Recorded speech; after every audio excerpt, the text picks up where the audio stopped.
Welcome everybody back to another episode of Run It Back Cinema, where we discuss, debate, and determine the rankings of some of our favorite film franchises. I am your host, L.A. Along with me is Cam motherfucking Archer. He's probably on mute, he can't hear us. But believe me, he's here. Also with us, the family man himself, the director, A. Devon Johnson. It's getting deep. That's the best I could do. This movie sucked. Wow, right out the gate. Oh, man. Also with us is the producer, Big Body Bane himself, running the man of the boards and the ones and twos. Guy makes this show run. Sorry, I was trying to find the song from Scream, and nobody really has it where I need it to be, so sorry. Oh, it's okay. It's all right. We all make mistakes. Mostly you. Yeah, that's fine. Mostly. Yeah, I own it. Yeah. It's on me. We know Drake. I don't run from my feelings. I'll let everybody know, let the world know. For everybody joining us back, we've been doing the Scream series. We've done 1 and 2, and now we're going to hop into Scream 3. Kim, being the aficionado of all Scream, is going to give us a little bit of a breakdown of the movie, as well as who's in it this time. I think we had a box office number. Antonio, you had the box office number for this, didn't you? I did. I got it. Don't worry about it. All right. I got you. Okay. All right, so Scream 3, which came out February 4th, the year 2000.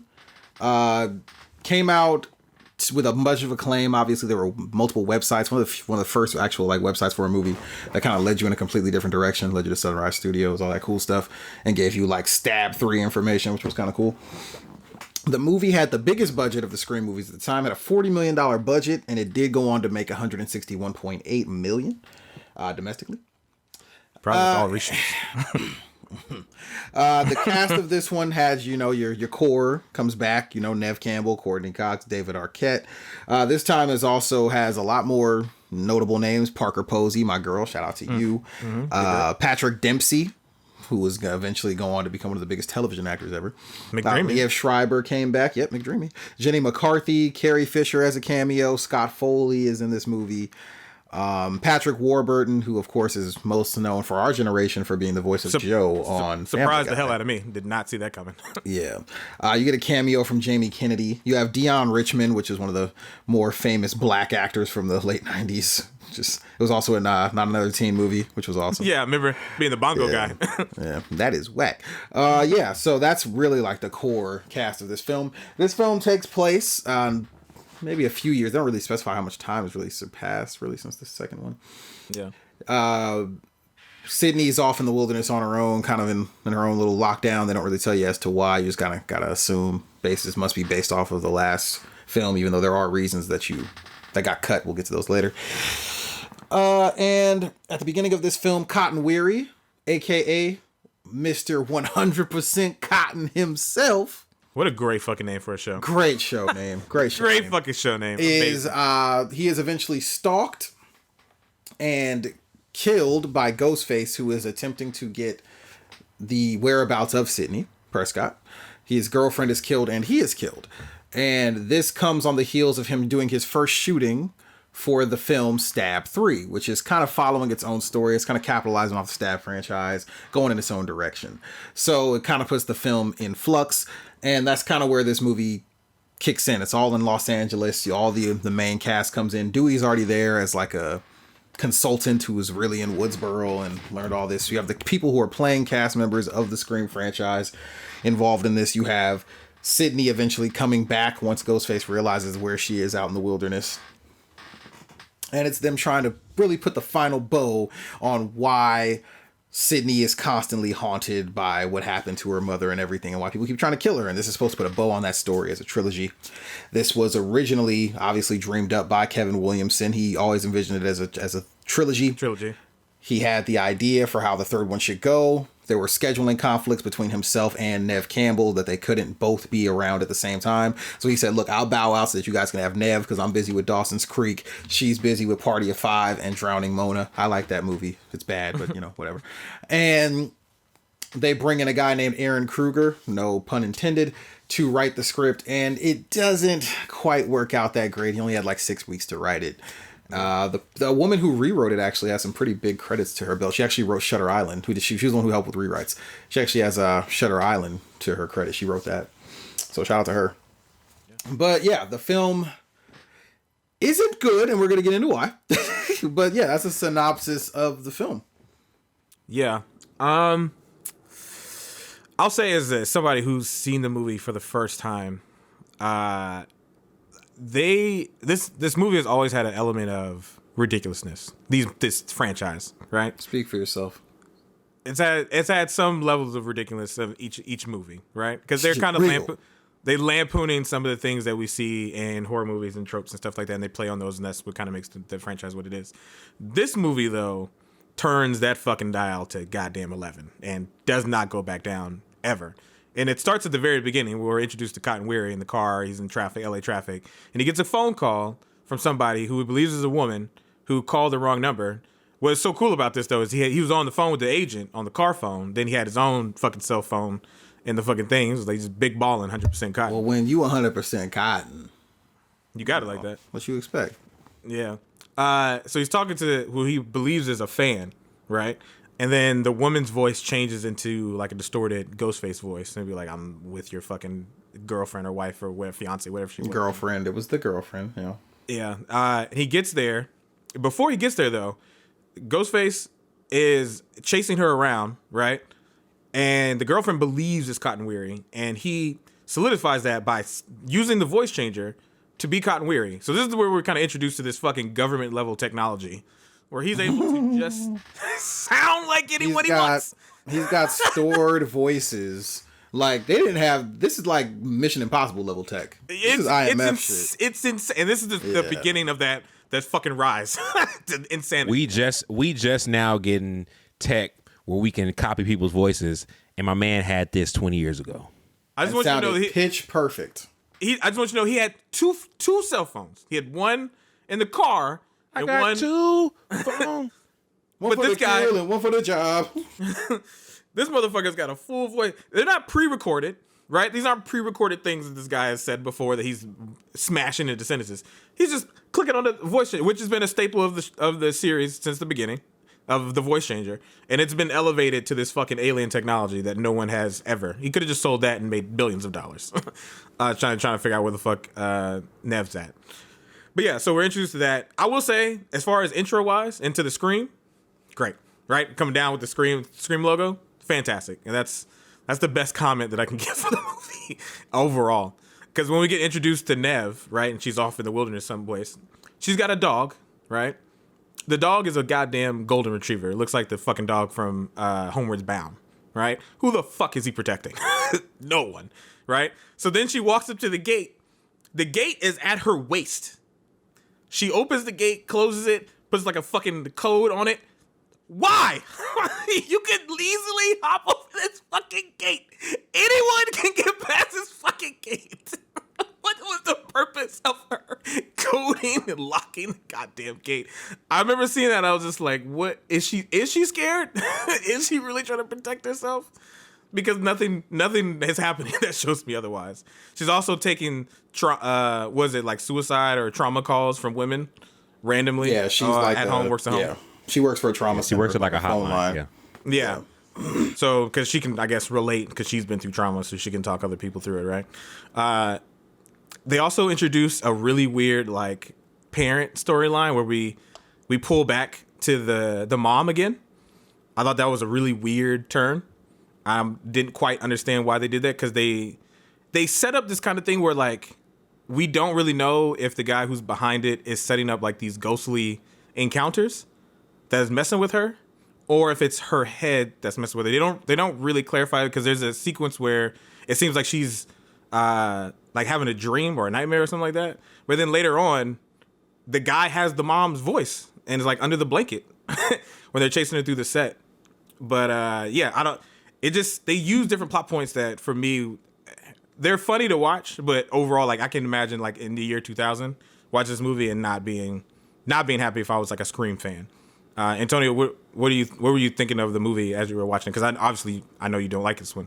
It's whenever I watch movies from this particular era, I try to put myself into that time, because like that 98 to like '06 time was like it was a weird time for movies, because movies were trying to do certain things, because it was like certain technologies and things out. Yeah. And like horror movies, particularly at that time, were a little weird.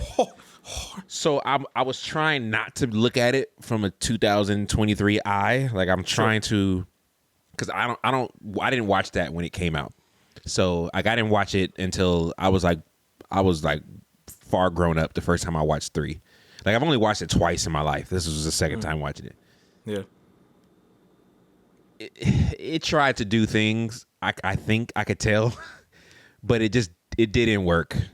It didn't work. And I think what might have paid off in the first 2 movies, like it was neither scary or funny to me, which is like, it's not doing either. Like if you're not being scary to me, at least do like what the first 2 movies did, which was kind of like play with the genre, or at least joke at the subgenre, like joke at it. And it didn't do either very well. Not well, anyway. Yeah, not well.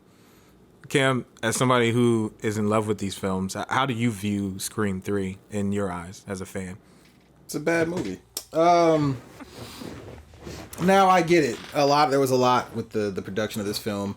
Aaron Kruger didn't even watch the first 2 Screams, really, when he was brought in to write the treatment for this one, which really diverted away from the original ideas that Kevin Williamson had. Yeah. And then on top of that, what played a really big part in this was the Columbine shit. So yeah, they switched up a lot. Yeah, a lot of rewrites.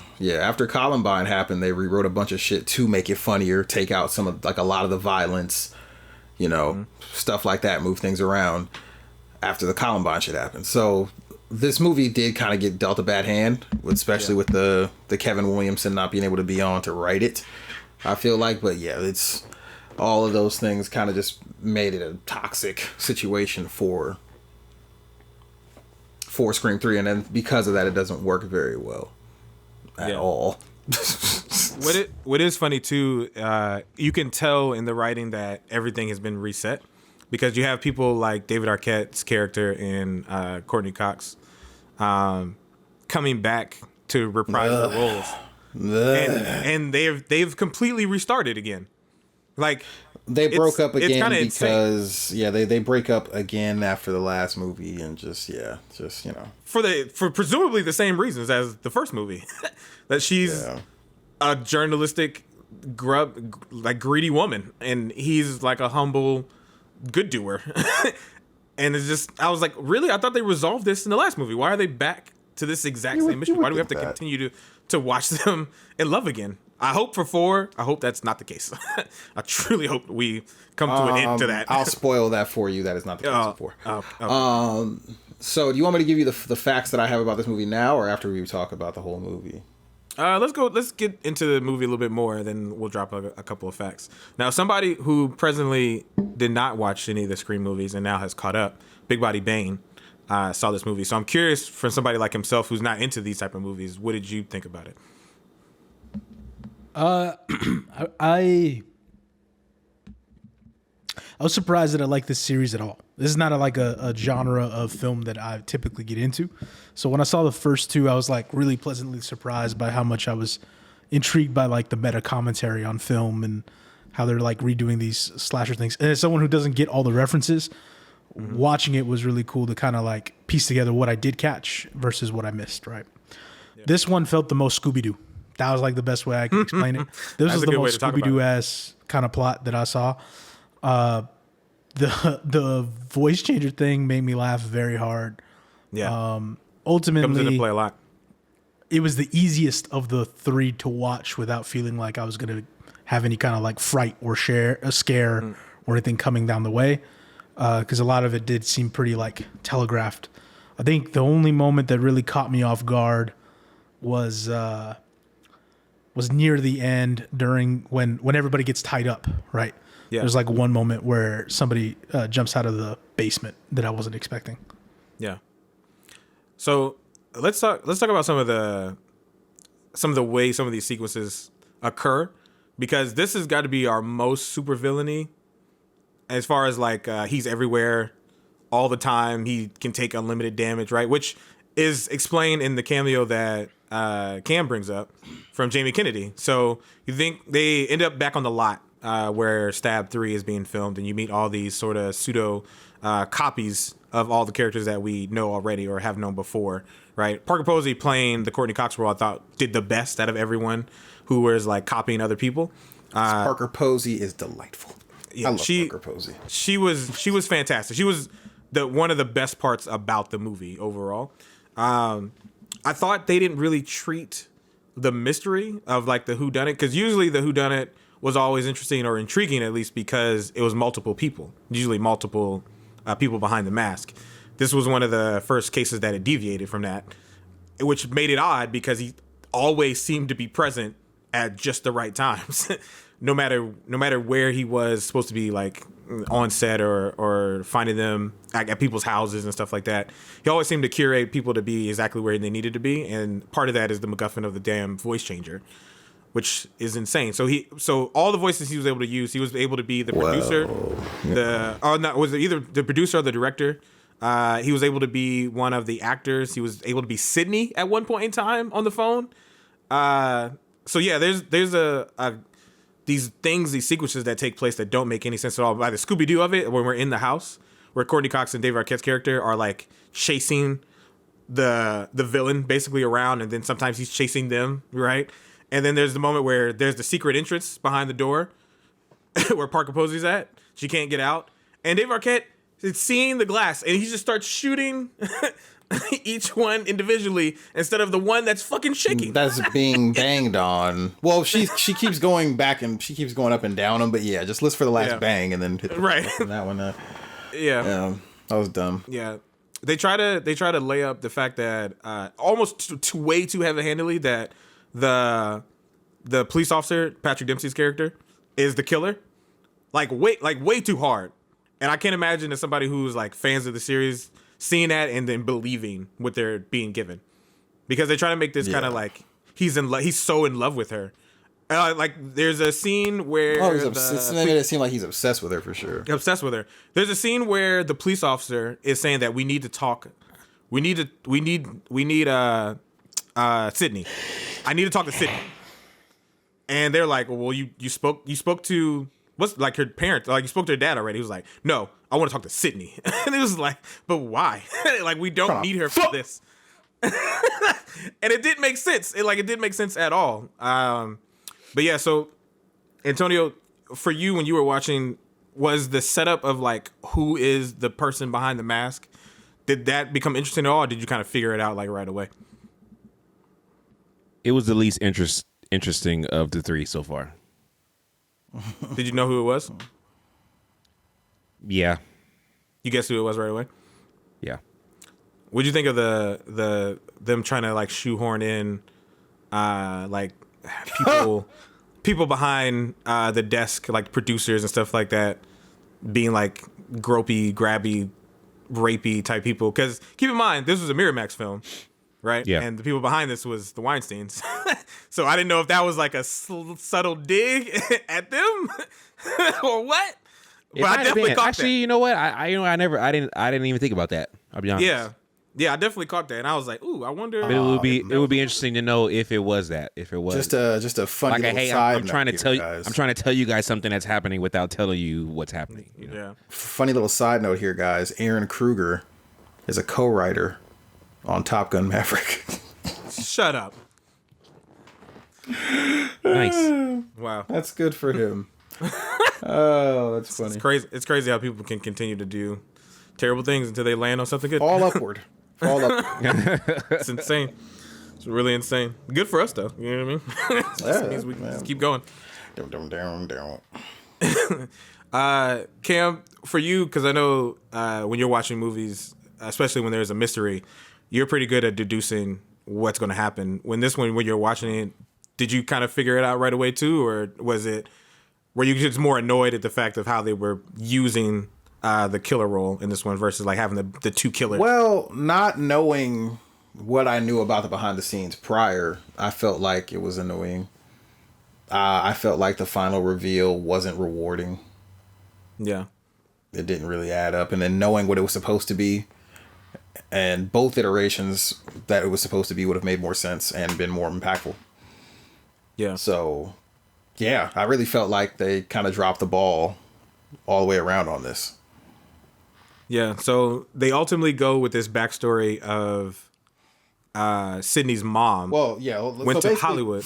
Yeah, the whole premise of this is the killer starts leaving pictures of a young Maureen Prescott at the scene Yeah. of all the murders, and basically starts saying that I killed her, all this shit. So it becomes this breakdown of people not even knowing that Maureen Prescott was ever in Hollywood, because there was 2 years at one point that she left Woodsboro and came back, and no one knows what happened. And it turns out that her mother, Maureen, had gone to Hollywood and was Rena Reynolds or some shit like that, and did like some B-level, C-level, well, it was horror movies. These C-level horror movies for this producer who's actually the producer of Stab. Did like some really low-end horror movies with them, and then apparently came back to Woodsboro, met the dad, and, you know, became domesticated. And what they come to find out is that at some wild party at this producer's mansion, she was taken advantage of. And it, you know, it scarred her and changed her for life. And then she goes back to... Became a sexual deviant, apparently. Yeah, apparently she goes back, has a child, and then says, I'm still trying to fuck. So she starts, you know, wilding out in the streets. Yeah. And then she ends up in the lap of our first movie's killer. But Billy Loomis' father. Well, Billy Loomis' father is who she ends up in the lap of, which then leads Billy Loomis and Stu Macher into killing her and blaming it on the one and only Cotton Weary. Yeah. Which 100% is Cotton. 100% Cotton. 100% Cotton, bitch. The way that it's set up, there's no way that he would have, I would assume, a high school child, would have been able to navigate all of these things. So you mean to tell me this high school kid? If that happened to her, I'm assuming that Roman was supposed to be like 5 years older than Sidney. Maybe. Yeah, I guess you could say. But even then still, so he went from California, left home, discovered where his mom was in wherever made up fucking town. In Woodsboro. Yeah. And then not only finding her, right? And then finding out that she was having an affair, filming it, then showing it to Loomis. And showing it to Billy, yeah. Yeah, and giving him the idea that killing her would make a whole lot of sense. But what if you did it in a fun way? Like with movies? Like all those types of things tying back together was just a really weird way to try to structure the movie. You said earlier there was another ending that this movie was supposed to have. What was that other ending? Well, to really kind of crack into that a little bit, originally there was two different ways they were going to go about this. The way that this original writing team had it was that it was going to be two killers. Did you read that part? Yeah, I did see that. So it was supposed to be Angelina, the girl who was playing Sidney, and Roman. And they actually didn't change this until they were almost done filming the movie, which is why Ghostface is in so many places at once. Because it was supposed to be more than one Ghostface. It wasn't supposed to be one. So there's a scene in the bathroom where Sidney's at, and she sees boots on the floor leave the floor, and when she opens the door, it's that girl. Yeah, it's Angelina with the Ghostface costume. And she's like, oh, I was just taking this as like a prop on set. You know, the movie's not probably going to happen. I want to take a souvenir. And right away, you're like, that doesn't sound... And then she exits out to the stage to where she thinks she went to give her her whatever back. And then all of a sudden, she's being pursued by Ghostface. But the original plan that they had for this, and he was actually paid for the movie, they just never did it, was the original mastermind behind everything was going to be Stu. Stu would have lived at the end of the first one, and he's mad. He went to prison and eventually masterminded everything. I do remember to continue. I do remember seeing that. Sid. I don't think that he would have been smart enough to do that based on his character from the first movie, but it would have been a more interesting turn. No, I don't think that's I don't think his intelligence was ever the question. It was just his ability to be peer pressured. I don't think they ever made Stu stupid. They just said Stu was weak as far as his ability to let somebody punk him. But if he's crazy enough to kill, I'm pretty sure he's capable of doing something like this. So I was fine with that. I think that would have made it mean more at the end for it to be somebody we cared about and not just this random character who's only in that movie for maybe 15 minutes before that. Like, Roman's character is not well explored in any way. You don't care about Roman at all. So it doesn't hit when it's like, oh, it's Roman. Oh, he's related to her. Like, it doesn't hit at all. You know what I mean? So they definitely dropped the ball there. There's two sequences that I want to talk about. One in particular is the way they egregiously kill the black character off. Where in the dumbest way. The dumbest way. They're in an open hallway.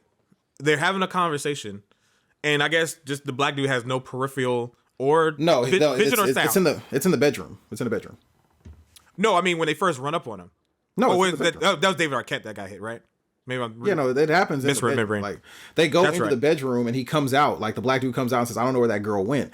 And then Ghostface pops out from the hallway and knocks down David Arquette, and the black dude runs and tackles Ghostface against like a dresser, and then just gets stabbed once. Yeah. And then takes off down the hall. But instead of stabbing anybody else, he just kind of like punches David Arquette again because he's trying to keep them alive to get Sidney there. And then he chases the black dude down the hall and pulls the rug out from under him. Literally. Where he lands on his head. Lands on his head. He should be dead from that. But the punch, I guess it was the punch to Arquette where I was just like, how did he not see that fucking... Did he not see or hear? It's a wide open lane through the hallway for you to get punched like this. Is insane. But yeah, there's that scene, and then the house scene where he uses the voice changer again to sound like David Arquette's character. He's talking to what's the name is so fucking funny. Patrick Warburton. Where he's calling Dewey Dewdrop. Dewdrop. Yeah. and he's in his trailer for inexplicable reasons, asking where he's at, and then he's on the phone, who he thinks is Dewey. He was going through all his shit, you know. Yeah, he thinks he's on the phone with Dewey, but the killer is in Dewey's trailer for no reason, apparently, and then gets the drop on Patrick Wilbur's character, who makes it out, by the way. He makes it all the way to the door and was like, "Dewdrop." He's a big guy. and then falls and dies. And then all the power goes out in the house, which they all decide to stay in the house for some stupid reason. So here's the fun part, right? The killer is cut all the electricity out.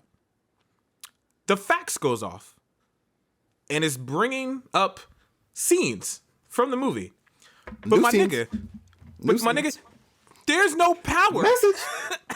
There's no power in the house. There's no electricity. How do you know there's no power? How do you know? He cut off the lights. He cut off the lights. He didn't cut off the fax. As that shit was happening, I was just like, "What's that, fax?" There's no fucking way.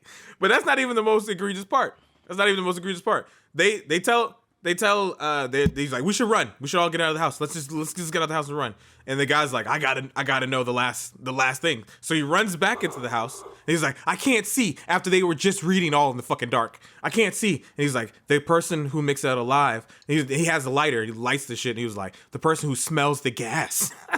And then he comically blows up with the rest of the house in the worst CGI fire I've seen in a very long time, even for 2000 standards.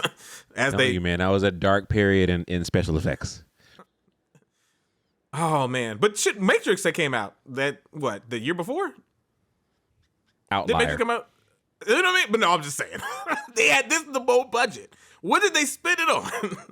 What did they spend this shit on? Melissa McCarthy to be, have her titties out? I don't know. I don't know what they used the money for. But did you have there's a lot of negatives about this movie. Was there anything positive about the movie that you saw whatsoever, Antonio? Do you have anything positive about the movie that you like? Nothing? Not one thing? What about you, Cam? I know you had to find at least some joy in this movie. At least one. Jenny McCarthy's titties. The titty meat was out. It was definitely out. Jenny She made McCarthy, sure of it. Anytime I get to watch Neve Campbell's crying face, I'm here. The trauma. The Neve Campbell, like the cry with the hands up to here. Yeah. She's not quite moving her hair, but her hands are up here and she's holding. Come on, bro. I hear you. Come on now, dog. She stabbed the nigga in the chest, bro. It's a stab 3, right? Ha ha ha ha. Come on, bro. Neve, love you, girl. Also, Parker Posey being a better Gale Weathers than Gale Weathers, who looked hideous in this movie. Oh, those fucking bangs. What the fuck? Oh my god. Bring Just, the red strings back, Courtney. Bring the red streaks. Just terrible. That was great. Nice man. streaks. And also more great acting from David Arquette. Top-notch acting. Yeah, David was great. Also, his bodily wounds have been all but healed. he's Not quite. He good was now. still limping. He was still limping. On some scenes, not every scene. Sometimes he was going fine. I guess he just forgot. His arm works good. No problems there. A lot of healing from that guy. So that they said that would never do. Do you guys know that this movie dropped the same day as Deuce Bigalow, Male Gigolo? I mean, who knew? Tough movie to deal with there. Wes Craven openly on the Scream 2 commentary and the Scream 3 commentary openly regrets Randy's death in the film. And they even tried of thinking of ways to bring Randy back for Scream 3, including making it so that he only was severely injured in 2, and when his sister shows up in 3 with the tape, it's actually to let them know that he had been in hiding with the family. Like, the family kept him in hiding. And he actually was alive. He was just severely injured in 2 and wasn't killed, and then they eventually decided to scrap that idea, which I don't like. Also, the original opening of the movie. Did you read about that? No. No. So the original opening of the movie it was Sidney in the opening, and she was attacked by she was with a friend, and they were attacked by Ghostface, and she kills them, and it's just some random. It's just this was prior to her obviously being in the middle of nowhere. It's like a random person dressed as Ghostface, and she kills them, and that's what drives her into hiding. Okay. That's a better cold open. Yeah, exactly. That would have made way more sense. Kate Hudson was originally slated to play Sarah, which is the role that Jenny McCarthy played. Okay. And in the original writing of the script, they made Sidney like Sarah Connor in Terminator 2, and Wes Craven was like, "Hey, my nigga, dial it back." I can understand why. Obviously, for the last girl to be kind of like this Terminator, so to speak, right? For lack of a better term. But also in the movies that she was in prior, she was a fucking beast. Like, the last scene of the second movie is her dumping a clip into a dude. So yeah, I can understand the progression. She wasn't far off. No. Like her going from dumping a clip to, hey, how can I help you get through your trauma is kind of a leap. It's still. So I understand. I will say, as far as like scenes that I did think were enjoyable, the scene where Melissa McCarthy is in, where there's all the row of the Ghostface. That scene was dumb. Costumes? That's one of those scenes that's like, how the fuck did he know to be in there? I agree. It's just that's one of the top sequence. scenes of, come on, dog. How the fuck did he know to be in there? I agree. It's crazy, but it's a fun sequence nonetheless. Yeah, I like the way it was set up. I mean, they had that in the trailer, actually. Him like peeking. I remember that with the other suits. I thought the idea is clever. The execution is bad. I'll give you that. What was the other one that I thought was funny? The house. So Sidney goes back into they've recreated in the Stab movie. They recreated Woodsboro in her house, and she has this moment where she goes through the house and kind of has these flashbacks to the first movie, and even repeats like a line. Even does like the door thing where she like kind of locks the outside door and whatever. And then the door move, Antonio. Remember that? Yeah, you remember that, nigga. You love that. Yeah, nigga, that's your move, nigga. Nigga. Doesn't make sense. Yeah. Houses make sense, bro. Yeah. I didn't know y'all was rich with doors next to each other like that. Y'all had to like me, because I ain't never had a door that close to another door. So yeah, I honestly don't know. Like, that's not even a joke. I've never had the facilities to even try such a move, so I don't know if that worked or not. I'm sure he just asked his dad to fucking make a door and then put it on hinges. Full House head ass nigga. Yeah, Tanner face ass nigga. Hug at the end of every episode ass nigga. No Will Smith ended for you, huh? His dad wanted this, so it happened. Ass happened, nigga. Yeah. When Antonio was born, he wasn't scared. This nigga never would have got a chance to move out of it. You know what I'm saying? My dad was more like the dad at the beginning of Space Jam, head ass nigga. Go ahead, son, shoot till you miss. Head ass nigga. I guess you're gonna fly, huh? Head ass nigga. Shit. You think you a man with that gun in your hand, huh, son? Head ass nigga. Oh, Oh man, you got all the motivational speeches as a kid. Huh? I did get a put up your Dukes talk Monologue. Yeah, of course you Must did. be nice. Your dad cared about your hands. Oh man, but yeah, no, that the sequence where she's getting chased through the house, and I will say the only thing I didn't like is when she tricks him to run like past, and he lands on the bed and just kind of gets back up. I was like, that's kind of deflating. Like I wish he would like actually got hit and hurt. That's like something that we could have like noticed later, like somebody wincing from like a sore spot or something like that. Just something clever like that would have been fun just to have in it. But he gets away super fast. Apparently he's wearing a bulletproof vest through the entire movie because David Arquette fucking unloads on this man. Lit that nigga up too. Yeah. Fucking hit the back of the fucking truck and then just rolls away. Also, if you get hit with a bulletproof vest on, especially with the hand, That shit and hurts. Fucking, that shit hurt. You can't just be walking away easily. But Neve got away so quick. Super fast. They act like bulletproof vest is really like some magical thing where like you don't get hurt. But yeah, even the ending, right, where he just so happens to know where she's gonna end up at the end, like in this room where he's playing movies and telling her the story, recapping like why he did what he did. It was all silly. Like it wasn't menacing or threatening, or even his way of like, how I'm gonna get away with it. I'm just gonna pin it all on you. Nigga, how?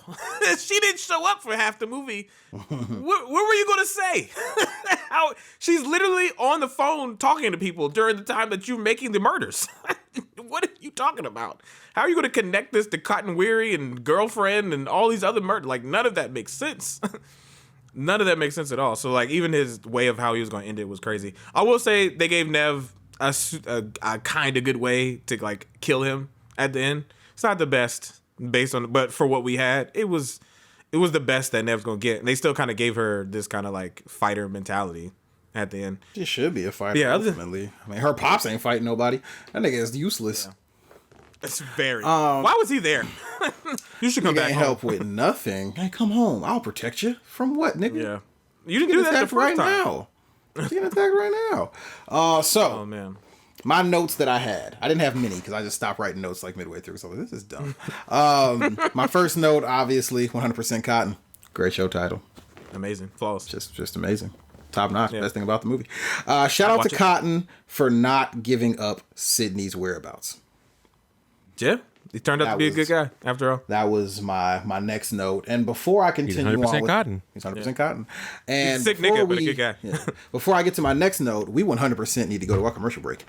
We'll be right back after this with more notes and the awards for Scream 3.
And we're back. All right.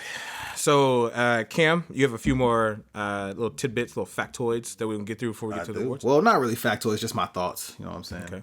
Okay. Creed, baby. Let's go. Creed love. Y'all was here for it.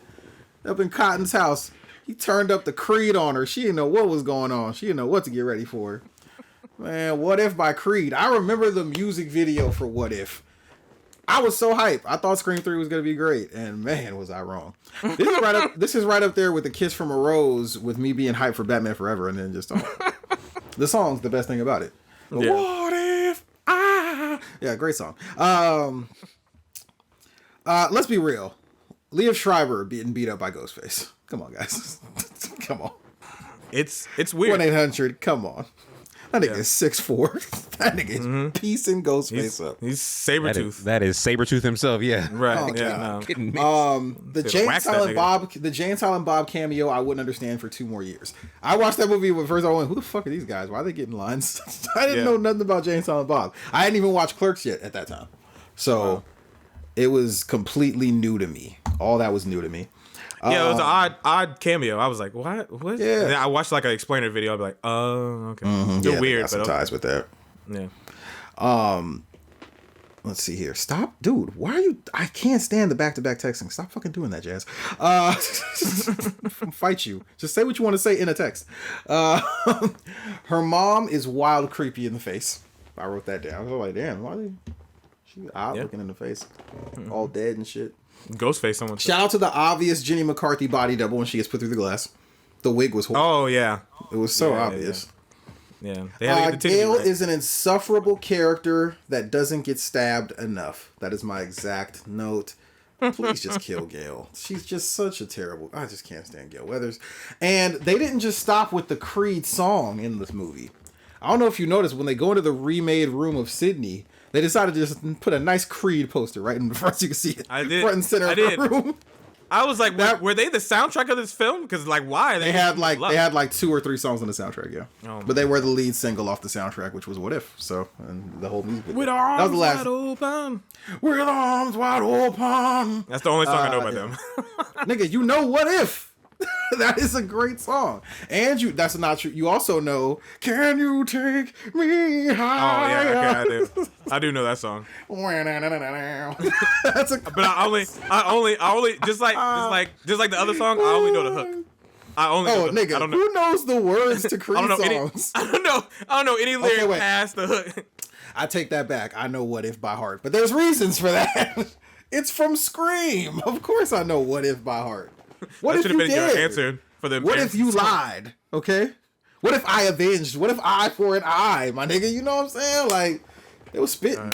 They were a Christian group. I never knew that. Until I got found older. that much later. Yeah, but God had other. Shout out to God. Bands that you didn't know were Christian. That's like a whole other topic. That's a whole like I didn't know Chevelle was a Christian group. I was like, what the fuck? I just found out the Killers were a Christian group. I had no idea. Stop it right. Katy Perry was I'm telling you. before she popped. Oh yeah, no, Katy Perry word? super Christian. Yeah, she was super Yeah. Christian before she popped. She was like uppity Christian. Then she and then popped. then And she then got she the popped with fireworks. I kissed a girl and I liked it. Yeah, no, you're like the Killers' whole basis of their group and name is the murder of a girlfriend that they killed. And they were a Christian group. That's crazy. Apparently they were deeply Mormon, or like they came from a very deeply Mormon background.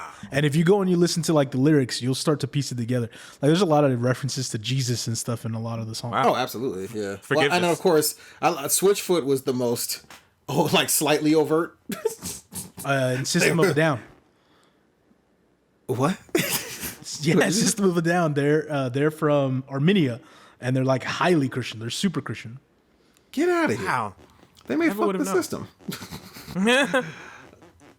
Okay, what award did they win this? Okay, anyway. All right, so speaking of awards, as I'm watching the Oscars still, let's get to the awards for Scream. Yeah. 3. All right. Let's get into it. They won film editing. Get the fuck out of here. The Hereditary Award, given to the whitest decision made by a character in the film. I feel like this is an easy one. It's the guy that goes back to read the fucking powered up facts and then lights the lighter to read something that they've been reading in the dark the entire time. 100% is that. But if y'all got another one, please give me one. I thought that would be a unison pick. Yeah. It just to divert, it's the amount of split ups we get at the end. Why do y'all keep splitting up? Scooby Doo. Like that's right up there with me, but I agree with you guys. I feel like it's pretty unanimous. Yeah. I feel like this should be pretty unanimous as well, for the most part. The Sydney Sweeney Award, It's Melissa McCarthy. given to the most elite. We don't even Milk gotta finish in the film. We don't gotta Yep. finish. It's We Melissa. You Yep, keep saying Antonio? Melissa. I'm with you, but I did. It's but I her did name put is it, her name is Jenny McCarthy. First of all, Melissa Sorry. McCarthy is Ursula in the new Sorry. Little Mermaid. It's because movie. you know why? It's because we were talking about it earlier. It got stuck in. Yeah. Hey, what were we talking about earlier? Oh, who had weird faces? I've diverged. Don't answer the question. You walked right into it. Come on, guys. I didn't finish. So go ahead. Wait, but you picked your meal, more right? work. He picked Yeah. Jenny McCarthy. Who you got? It's Jenny. Okay, I'm with you, but I did write a name down. This was a little bit of digging, not too much digging, but you know me, I like to go against the grain sometimes. Only because I found out who it was. So the voice, I think it was the first voice. The one that's talking to Cotton. That's Beth Toussaint. Probably Toussaint. Yeah. Mm-hmm. Yes. I thought you was gonna pick Layla. No, I just picked her because I Star Wars. You're such a Star Wars fan. I figured you just pick her. I like her as I like her face. Well, I mean, yeah, we're just going to go ahead and pick it on up. You know what time it is. Most elite milk of the film. Neve Campbell, baby. Let's give it up, baby. Neve Campbell. 100%. Neve Campbell. Zara All right, McDowell. I see what you're saying, Antonio. I'm looking at a picture of Zara McDowell. Okay, that's it. I told you. Even though you don't, point. even though you technically don't see her, it's just her voice. Still, That's the point. The fact that she exists. She had a nice voice. Yes. So we're going to go into the Bron Award given to the actor that put the film on their back. Ooh, it's probably it's a tie between David and Neve because they really tried. The answer, They really tried to hold it together. it's between Neve and Parker Posey. Parker definitely was good, but I just didn't feel like she was in enough scenes to be given the Bron Award. Because Parker Posey, she's in as many scenes as fucking Dewey and Courtney. Okay, yeah, maybe. I don't know. I Literally, guess the first time you see Dewey, here comes fucking Parker Posey. Yeah, I guess because I don't give it to her because she died, and the other two live, so maybe that's why they make. We gave Stu the Bron Award, and that nigga died. That's true. Fair enough. What that mean? That's fair enough. I did enjoy Parker. She was exceptional. She did a lot to make this film enjoyable. What about you, Antonio? Antonio? Sid was working, man. She was really invested She had to into do a this lot. movie. Yeah, she had to care about people on the phone. She had to care. She had to, you know what I'm saying? She had to lock gates. She had to walk Lock dogs. gates. She also had the keypad inside the house. Yeah, she had to put on bulletproof vests. Carry multiple even though guns. Vest reveal. Even though she That's lived what in I a was gonna multiple window house, a big ass window house, she had How does she afford that on a tragedy line salary? Like, yeah, hey, look, I don't know. Yeah, 90s. Look all at her the- doing work the from home interview. before work from home was a thing. I said that. I was like, oh, look, she's ahead of the curve. She didn't get COVID, that's for sure. The 30 for 30 discussion, like, could there be a crazy documentary behind the scenes of this? There should be.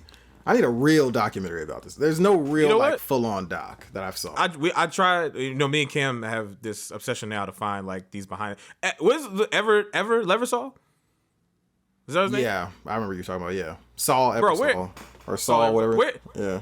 Where's you at, bro? We need you for these. Oh yeah, he be going hard. So yeah, you were the GOAT, my man. You were the GOAT. I got to tweet at you to get you on the show because you the GOAT. Need you to do these for us. But yeah, no, I agree. There should be something more behind the scenes of like how all this got reshot, remade. There's a few people that have done some stuff online, but nothing to the extent of what I like, what I want. What's the next award? We have the. Let's see. We have the rewrite. Make a structural change to the first, second, or third act. I think we're all going to change one. Yeah, we changed all acts. All of it. Yeah, but all of it. If I can only change one, I'm changing the third act, and I'm making the killer stew. I'm also making sure that Randy's still alive because I'm a Randy stan. So just rewrite it. Just rewrite the half of the second and then bring it back to the third. Mm-hmm. No, that's fair. No, I think That's making fine. Stu. I'm with that. I think making Stu the killer is probably a better idea overall. The ringleader. I think my one for this one was the same as two. Just make sure make the black person live. Well, that definitely whack. lost. He's like, how many black people are gonna get roles like this? yeah, I was like, yeah, that's Ricky. true. He was Ricky. He worked at the video store. That's called Bar's Award, given to the best quote in the movie. There is not. I love. Really We're many. all safe. Yeah. Page 26. We're all safe, said Candy. And a lot I of the didn't stuff write Parker any Posey down, said was and nothing is memorable to me. great. Damn. Yeah, there's not really any bars in here. There ain't been a lot They're of all- Listen here, Dewdrop. Whoa, no. Listen here, Dewdrop Dewdrop. was good. Yeah, Dewdrop was good. Dewdrop was good. Dewdrop was very funny. But yeah, not a lot of memorable things. Is there the Upside Down Award given to the film most like or similar to this movie? I can't think of one. It's most similar. I mean, it's all parody movies. Like it's the scary That's what I'm movie saying. Like I series feel are like the most- Scream movies are kind of like because they're already taking other movies' ideas and trying to flip them to make their own story out of it. So the only thing that kind of comes close is the parodies of those movies. So that'd be the closest thing is scary movie.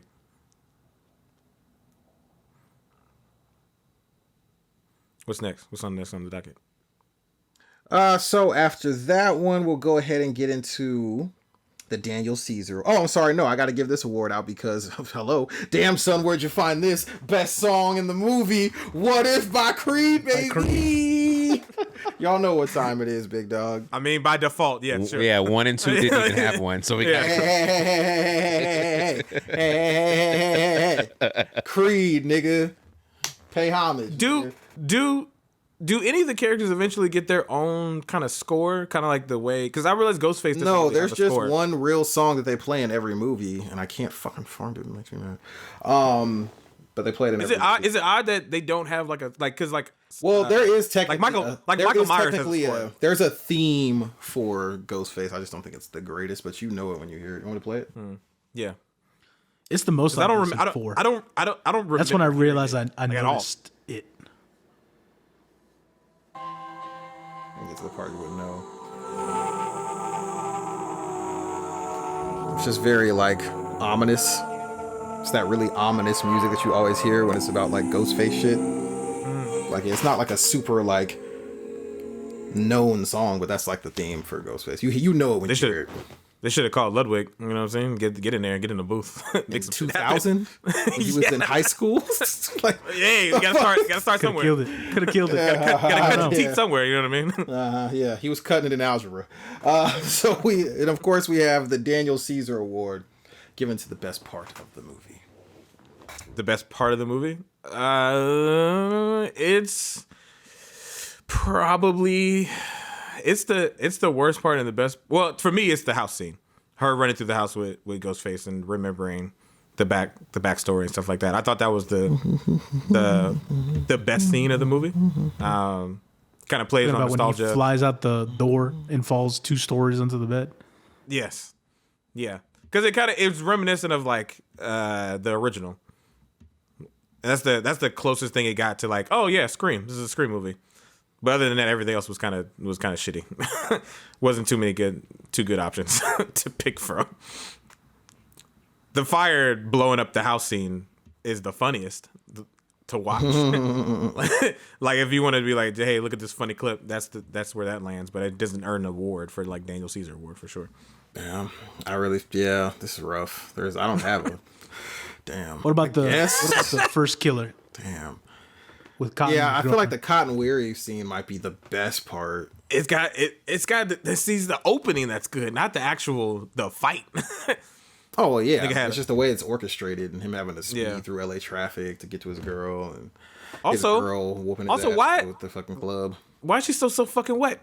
Just walking around the house is fucking wet, slipping and sliding all over the place. She white, bro. Dry off. Right up, bitch. that's right up there with white Do it. decisions. You know what I'm saying? Dry the fuck off. Oh man. But yeah, no, that's the best one. Antonio, you got one? sure whatever you picked. Yeah, look, Scream 3, I'm the least enthused about this movie. Yeah, This that's one's just not. The characters aren't that Yeah, well yeah. written. It's just it's a messy movie, man. Hey, would Give- you rather be give me- stabbed or shot? Like I don't know. Like, I don't know. Actually, give me dick hole energy, Antonio. You know what I mean? What is- yeah. Give me a good movie. It sucks. Oh shit! If you don't understand that reference, go back and listen to the other episode. Regular episode for Do the Wrong Thing. Find on those streaming platforms everywhere. I'm clipping that. That's going on board. Yeah, absolutely, you are. That's something. Oh man, is that the end of it? Is that the end of our awards? That is the end. Yes, that's definitely. I don't care if there was more. That's it. Oh man, Antonio, tell the Wow. viewers where they can find you. Jessica Chastain. Not and rewatching Halle this Berry. movie. Good God. Yes. I just peeped. At A. Devon Johnson everywhere, everything, everywhere. Everywhere all at once. Yeah, I got it. Good Lord. That is, man. I don't know why she wearing that horrible flower piece, but let me tell you something.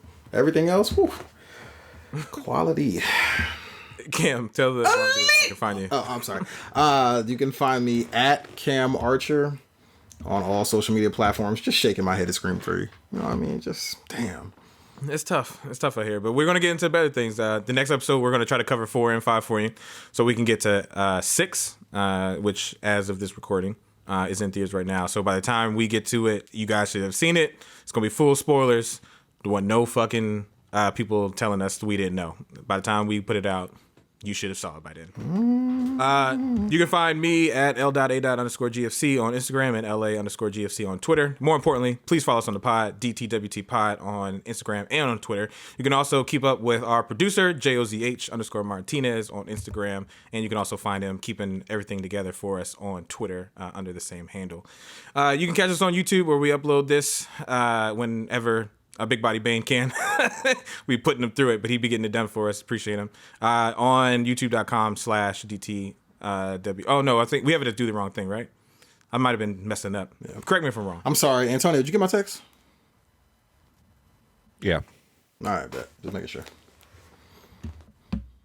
Yeah, but anyway, make sure you like, subscribe, share, comment. Whether we respond back is not something that you should be concerned about. Just fucking do it. You know what I mean? Just be happy if we engage with you at all. But we'll try to get better. Keep in mind, it's always nice to be good, but it's way more fun to do the wrong thing. We out.